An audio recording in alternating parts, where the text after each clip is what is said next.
आम आदमी पार्टी, जो कि एक आंदोलन से पैदा हुई थी, अचानक से अपने ही सबसे बड़े संकट में घिर गई। एक ऐसी बगावत जिसने सचमुच पार्टी की नींव ही हिलाकर रख दी। चलिए आज इस पूरी कहानी की एक एक परत को खोलकर देखते हैं। स्क्रीन पर आपको ये जो नंबर दिख रहा है 7, ये कोई मामूली आंकड़ा नहीं है। ये आम आदमी पार्टी के राज्यसभा के उन सांसदों की गिनती है जिन्होंने बगावत का झंडा उठा लिया। और पता है ये 7 कितने में से थे? सिर्फ 10 में से। जरा सोचिए, एक झटके में पार्टी की 70% पार्लियामेंट्री ताकत खत्म।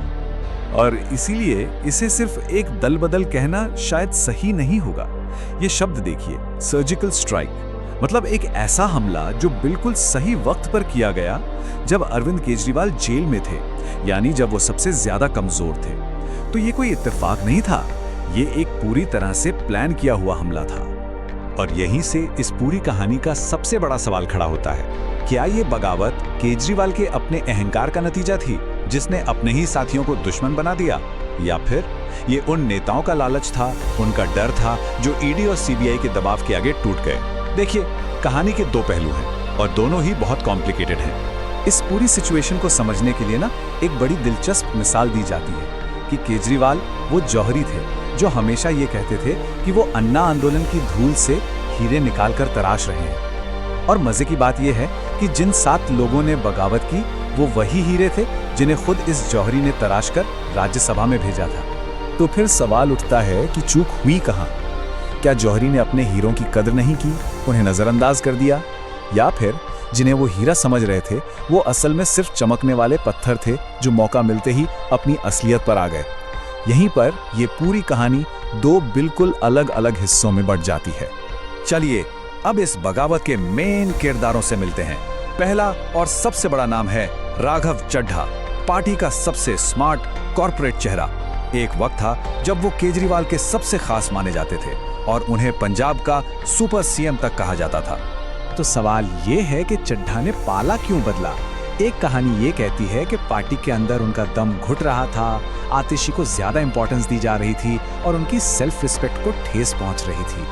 लेकिन सिक्के का दूसरा पहलू एक बहुत तीखा सवाल खड़ा करता है कि भाई, जब आपका लीडर जेल में था, उस मुश्किल वक्त में आप लंदन में क्या कर रहे थे? क्या ये सिर्फ पॉलिटिकल एम्बिशन था या किसी जांच का डर? अब मिलते हैं इस बगावत के दिमाग से, इसके मास्टरमाइंड कहे जाने वाले शख्स से, संदीप पाठक। ये वो नाम है जो हमेशा पर्दे के पीछे रहा, लेकिन जिनकी बनाई रणनीति पर पार्टी चुनाव जीतती आई। एक खामोश लेकिन बेहद खतरनाक रणनीतिकार। देखिए, पाठक कोई ऐरे गहरे नेता नहीं थे। आईआईटी के प्रोफेसर, डेटा के जादूगर। पंजाब में जो ऐतिहासिक जीत मिली उसकी पूरी स्क्रिप्ट उन्होंने ही लिखी थी। गुजरात जैसे मुश्किल स्टेट में पार्टी को जमीन पर उन्होंने ही खड़ा किया। मतलब उनका जाना पार्टी के थिंक टैंक का ढह जाना था। तो पार्टी का ये चाणक्य बागी क्यों बन गया?